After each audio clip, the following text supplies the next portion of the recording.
How many in here knows what legalism is? Oh, yeah. Legalism is performance-based, and it's based on rules.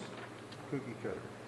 And if you're, some churches, ours doesn't, but some churches, and I've been a part of some early on, that were very legalistic, performance-based, based on rules. And if you follow the rules and did like they said, you were holy before God. But you know what? That's so far from the truth. Amen. It's not based on what man tells me, it's based on what God tells me.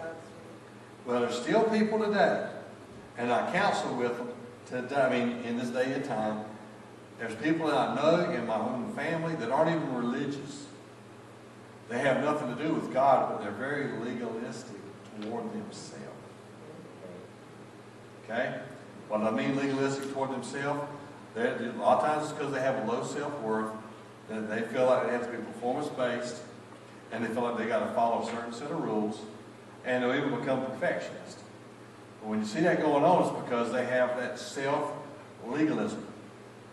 I know at times I find myself with self-legalism.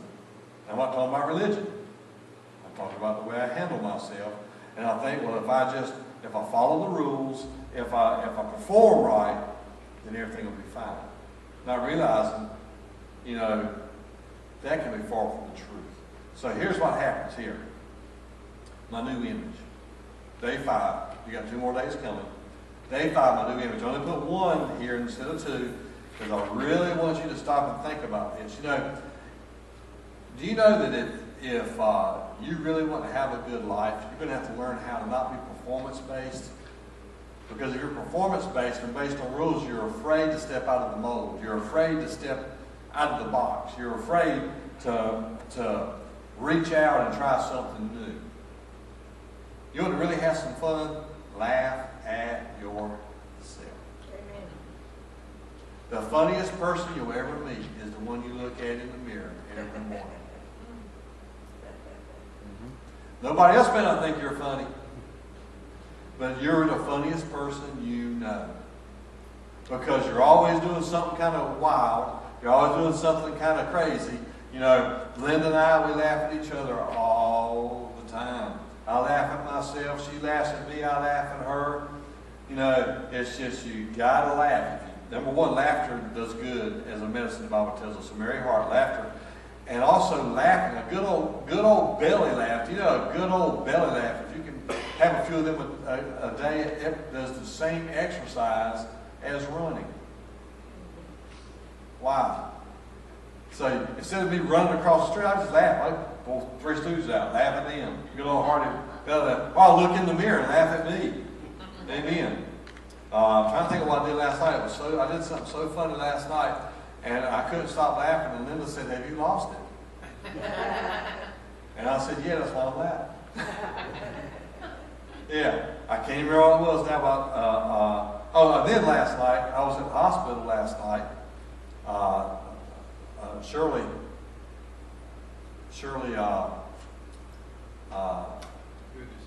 no, Shirley Goodness and Mercy. Straker was up there in the emergency room, so I went to see her. And when I got ready to leave, I stopped. I was hungry, so I stopped at Chick-fil-A, and I got out, and there was a guy there. His arms were that big around. He looked like his arms were bigger than my thighs. And he had this great old big tattoo of a city across his arm. And I walked by, and I said, "Wow." And then I couldn't resist. You know how shy I am. Yeah. So I walked over there and said, "Man, there's some big arms." He just said, "Excuse me, sir." And his girlfriend and wife was sitting there with him. And she starts kind of, giggling. I said, "Can I ask you a personal question?" He says, "Uh-huh."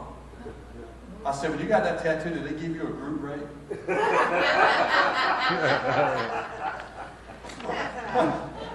And he looked at me like, "Huh?" And she cackled. She said, "Because your arm's so big. You got more than one tattoo." And he goes, "Oh, okay." So then I thought about a thing. Big arm, little brain.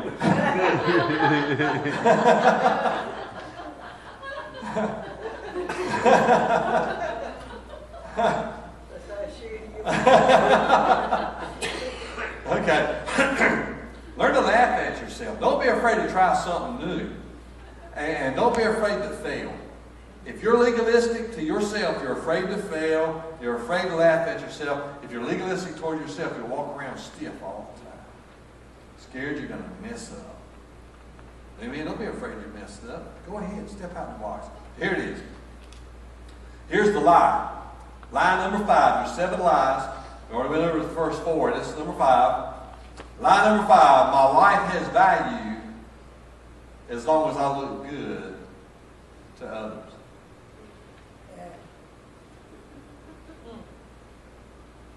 There's some people you're going to look good to no matter what you do. There's some people you ain't going to look good no matter what you do. Did you know every person, this is a psychological fact, 10 to 20% of the people you know will never really engage with you. And may even not even like you. And the problem is, instead of us embracing that 80 to 90% and enjoying it, we try our best to impress that 10 to 20% that aren't going to like you anyway. Wow. Think all the things we miss out on. Because all of it's crazy, isn't it? So here we are. Here we are. People, I mean, how many ever think people are talking about you? I mean, there was one guy who couldn't even go to football games. He always think people were talking about him. He couldn't even go to football games because every time the team got in the huddle, he thought they were talking about him.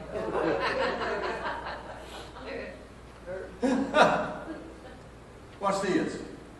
You don't have to impress others. I like what one guy said, we spend money we don't have for things we don't need to impress people we don't like.